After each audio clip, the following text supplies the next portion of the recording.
Ibu akan membagikan materi yang berupa video. Silakan kalian simak ya. Baik, Bu.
Oke, jadi siapa yang bisa menyimpulkan dari video tersebut? Saya, Bu.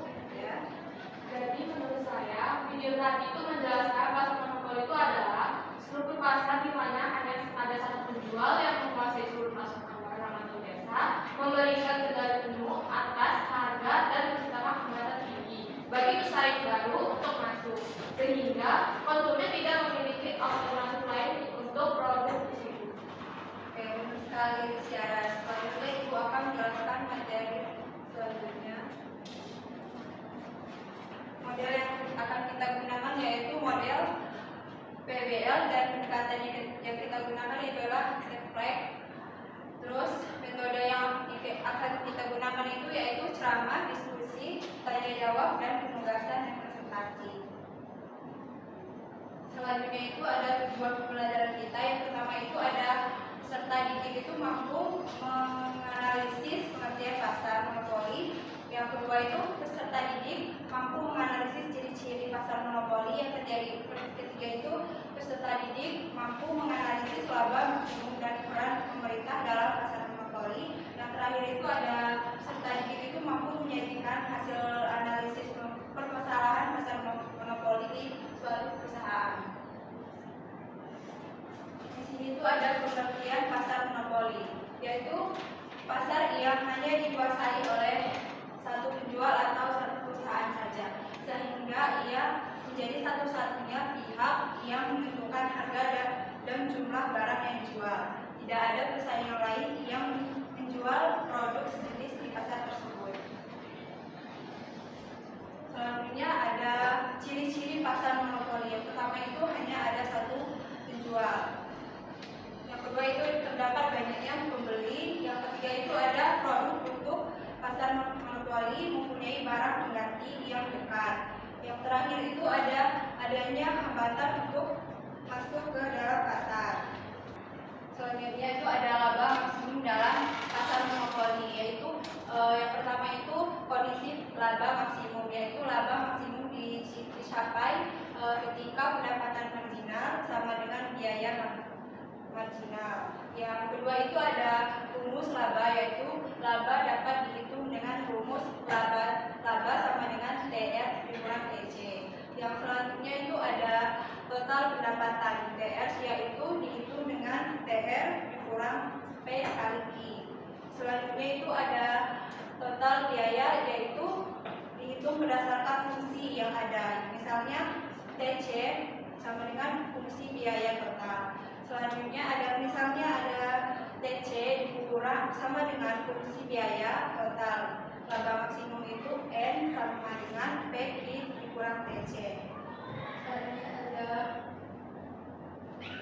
peran pemerintah dalam pasar monopoli. Yang pertama itu mencegah timbulnya monopoli itu sendiri. Yang kedua, pemberian izin kepada perusahaan baru. Yang ketiga itu menambah penawaran barang dalam negeri dengan jalannya impor. Yang keempat itu ada pemerintah menetapkan harga eceran tertinggi. Ada yang ditanyakan dari materi yang disampaikan tadi? Saya Ibu. Ya. Izin bertanya Bu, kenapa di pasar monopoli itu cuma ada satu penjual saja? Oke, pertanyaannya sangat bagus Alfidan. Jadi pasar monopoli itu karena hanya ada satu perusahaan yang menguasai barang yang biasa, jadi tidak ada persaingan dari perusahaan lain. Paham semua? Paham, Bu. Oke, di sini Ibu mau memberikan studi kasus. Kalian buat kelompok ya. Baik, Bu. Berapa kelompok? 3.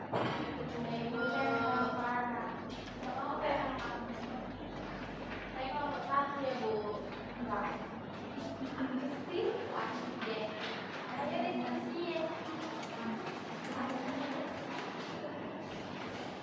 Bu, kalau ini 4 orang.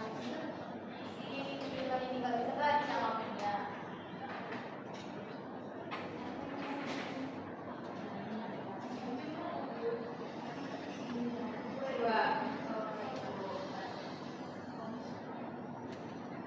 Bu, kelompok 3 udah. Silakan maju. Dari kelompok 1 ya. Presentasinya berdiri. Berdiri depan. Baik, Bu. Jadi ya, Bu, dari dulu ya, Ibu. Dulu ya, Bu. Dulu aja tahu dulu. Bu, mereka belum, Bu, semua. Udah.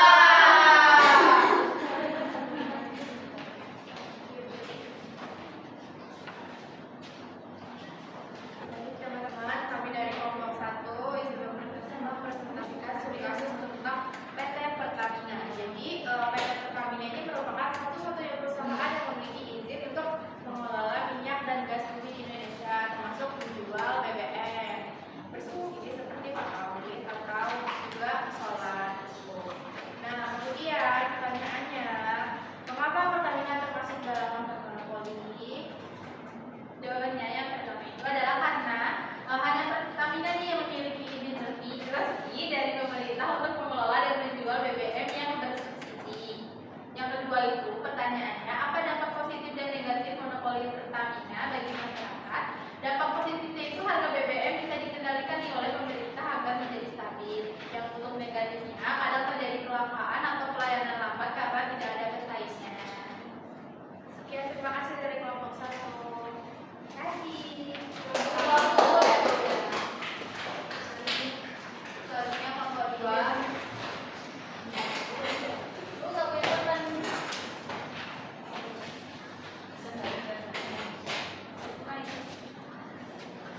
Kami dari kelompok 2 akan mempresentasikan prinsip depan. Di sini ada kasus. Kasusnya itu sebelum muncul jasa ekspedisi swasta seperti JNE dan JNT, Pos Indonesia dulu satu-satunya perusahaan yang mengantarkan surat dan paket di seluruh wilayah Indonesia. Nah, di sini ada 2 pertanyaan. Yang pertama, apa alasan Pos Indonesia bisa menjadi perusahaan monopoly seperti itu? Nah, jawaban kelompok kami yaitu karena pemerintah memberi hak khusus kepada Pos Indonesia untuk mengelola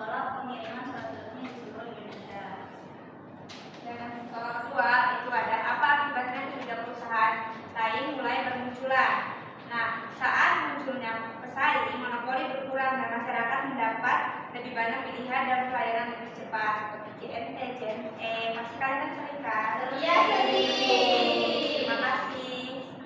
Sama-sama.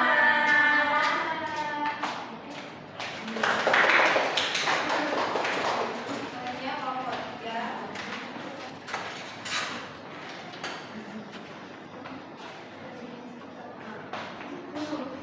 Oke, kami dari kelompok 3 akan membacakan hasil diskusi kami, yaitu kasusnya itu kan ada sebelum adanya operator seluler lain, PT Telkom Indonesia menguasai seluruh layanan telepon rumah atau telepon kabel di Indonesia. Pertanyaan yang pertama itu, mengapa Telkom Indonesia dulu disebut sebagai monopoli? Jawabannya itu karena Telkom adalah satu-satunya penyedia layanan telepon tetap tanpa pesaing lain. Selanjutnya pertanyaan nomor 2 itu apa yang terjadi setelah muncul pesaing seperti Indosat dan XL? Nah, jadi jawabannya setelah munculnya pesaing itu, maka persaingan semakin meningkat, harga menjadi lebih murah dan layanan lebih baik. Sekian presentasi dari kelompok kami. Terima kasih. Sudah semua ya. Terima kasih yang sudah mempresentasikan hasil diskusinya. Di sini Bu akan membagikan LKPD untuk mengukur sejauh mana kalian memahami materi yang disampaikan tadi. Baik, Bu. Aku pengen dong. Ini PR. Oh iya, Gak ada pulpen, Bu. Di sekolahnya punya pulpen, pulpennya hilang.